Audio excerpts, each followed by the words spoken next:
میں انسان ہوں نہیں سمجھ سکتا مصلحت تیری، میں انسان ہوں نہیں سمجھ سکتا مصلحت تیری، تو میرا رب ہے میری مشکل آسان کر دے۔ معزز سامعین، ایک بات کتابوں میں پڑھی اور سنی کہ اللہ رب العزت کے ہر فیصلے میں، اللہ رب العزت کے ہر حکم میں، اللہ رب العزت کے ہر امر میں انسان کے لیے فائدہ ہی فائدہ ہوتا ہے۔ کوئی نہ کوئی حکمت ضرور پوشیدہ ہوتی ہے جو انسان کو معلوم نہیں ہوتی، جس کی وجہ سے وہ اس کو اپنے لیے نامناسب سمجھتا ہے۔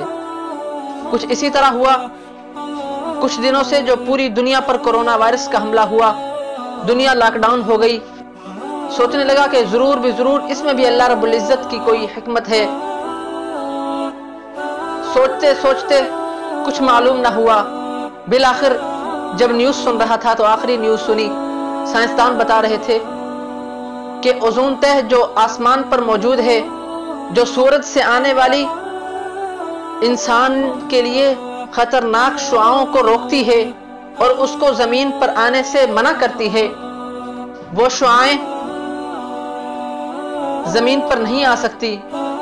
وہ اوزون تہ دوبارہ ریپیئر ہو رہی ہے۔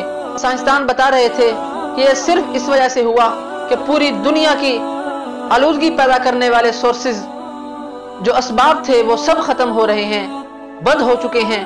مثال کے طور پر فیکٹریاں بند ہیں، انڈسٹریز بند ہو چکی ہیں، جس کی وجہ سے اوزون تہ دوبارہ ریپیئر ہو رہی ہے۔ اور وہ کہہ رہے تھے کہ 2-4 دن میں یہ 100% تک 100% تک اس کے ریپیئر ہونے کے چانسز ہیں۔ پھر اس وقت زبان سے بے اختیار سبحان اللہ نکلا کہ اللہ رب العزت کے ہر کام میں، ہر امر میں، ہر فیصلے میں ضرور کوئی حکمت پوشیدہ ہے۔ مجھے بتلائیں کہ اگر پوری دنیا کے سائنسدان یہ اعلان کر دیتے کہ پوری دنیا کے لوگ ایک دن ہی آلودگی کو کم کرنے کے لیے اپنے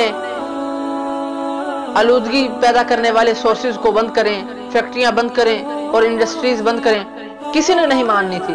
یہ اللہ رب العزت کی حکمت ہے کہ ایک چھوٹے سے وائرس کی وجہ سے یہ سب کچھ کروایا، جو انسان کے لیے آنے والے دنوں میں انتہائی مناسب اور بہتر اور فائدہ مند ہو سکتا ہے۔ اسلام کی حقانیت دنیا والوں پر کھل کر سامنے آ گئی ہے۔ بہت سی ویڈیوز آ رہی ہیں کہ غیر مسلم اللہ رب العزت کے سامنے سجدہ ریز ہو رہے ہیں۔ تمام وقت کے جابر ظالم لوگ اب اپنی قوم سے کہہ رہے ہیں، ہاتھ جوڑ کر کہہ رہے ہیں کہ خدا را اپنے خداؤں سے تمام مذاہب کے لوگ معافی مانگیں اور ان سے دعا کریں۔ اللہ رب العزت سے دعا گو ہیں کہ اللہ رب العزت ہم سے یہ آفت جلد ختم کرے جس کی وجہ سے تمام دنیا پریشان ہے۔ اللہ رب العزت